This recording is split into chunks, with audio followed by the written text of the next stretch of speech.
मुख्यमंत्री नायब सिंह सैनी ने कुरुक्षेत्र में आयोजित 48 कोस तीर्थ सम्मेलन में बतौर मुख्य अतिथि शिरकत की। इस मौके पर गीता ज्ञान संस्थानम के अध्यक्ष स्वामी ज्ञानानंद जी महाराज के अलावा धर्म क्षेत्र कुरुक्षेत्र के अलग अलग तीर्थों के प्रतिनिधिगण और श्रद्धालुगण उपस्थित रहे। इससे पहले मुख्यमंत्री नायब सिंह सैनी ने कुरुक्षेत्र के 48 कोस में आने वाली तीर्थों की जानकारी देने वाली एक पुस्तिका का भी विमोचन किया। मुख्यमंत्री नायब सिंह सैनी ने सभी को गीता जयंती पर शुभकामनाएं देते हुए कहा कि महाभारत काल में आज ही के दिन कुरुक्षेत्र की पावन धरा पर भगवान श्री कृष्ण ने अर्जुन के माध्यम से मानव मात्र को गीता का कर्म योग का अमर संदेश दिया था।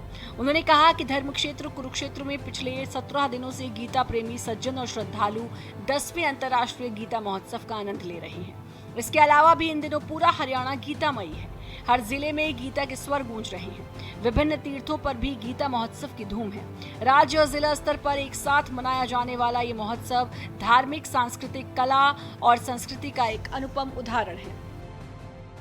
ये ऐसा पवित्र दिन हम सब के लिए है कि इस दिन हमें संकल्प लेने की आवश्यकता है, गति से काम करने की आवश्यकता है। आज का ये पावन पर्व मार्गशीर्ष शुक्ल मोक्षदा एकादशी का है।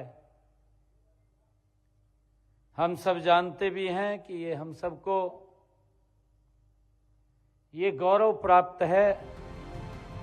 मुख्यमंत्री ने कहा कि कर्मयोगी प्रधानमंत्री नरेंद्र मोदी ने साल 2014 में कुरुक्षेत्र आगमन के दौरान कहा था कि कुरुक्षेत्र को गीता स्थली के रूप में पहचान दिलाने के लिए हर संभव प्रयास किए जाएंगे। प्रधानमंत्री के मार्गदर्शन के बाद साल 2016 से गीता महोत्सव को अंतर्राष्ट्रीय स्तर पर मनाया जा रहा है। उन्होंने बताया कि गत 25 नवंबर को प्रधानमंत्री ने भी अंतर्राष्ट्रीय गीता महोत्सव में शामिल होकर हर व्यक्ति को गीता से जुड़ने का संदेश दिया है। मुख्यमंत्री ने कहा कि कुरुक्षेत्र के पास ज्योतिसर में जिस वट वृक्ष के नीचे भगवान श्री कृष्ण जी ने अर्जुन को गीता का उपदेश दिया था, उस स्थान के जीर्णोद्धार के लिए तत्कालीन प्रधानमंत्री स्वर्गीय अटल बिहारी वाजपेयी ने स्पेशल पैकेज दिया था। उन्होंने देश के कई प्रसिद्ध मंदिरों का उदाहरण देते हुए कहा कि वर्तमान प्रधानमंत्री नरेंद्र मोदी भी लुप्त प्राय हो रहे तीर्थ स्थलों के जीर्णोद्धार को प्राथमिकता दे रहे हैं। उन्होंने कहा कि जो समाज अपनी सांस्कृतिक धरोहर को संजोए रखता है, वो युवा पीढ़ी को अच्छे नैतिक संस्कार देता है। इसीलिए हम वेदों, पुराणों और गीता की रचना स्थली हरियाणा की सांस्कृतिक धरोहर को संरक्षित करने और उसे नई पीढ़ियों तक पहुंचाने का निरंतर काम कर रहे हैं। देश के कर्मयोगी प्रधानमंत्री आदरणीय नरेंद्र मोदी जी ने 2014 में कुरुक्षेत्र जब उनका आगमन हुआ था, 2014 में आदरणीय प्रधानमंत्री जी ने इसी पवित्र भूमि से ये बात कही थी कि कुरुक्षेत्र को गीता स्थली के रूप में पहचान दिलाने के लिए हम हर संभव प्रयास करेंगे।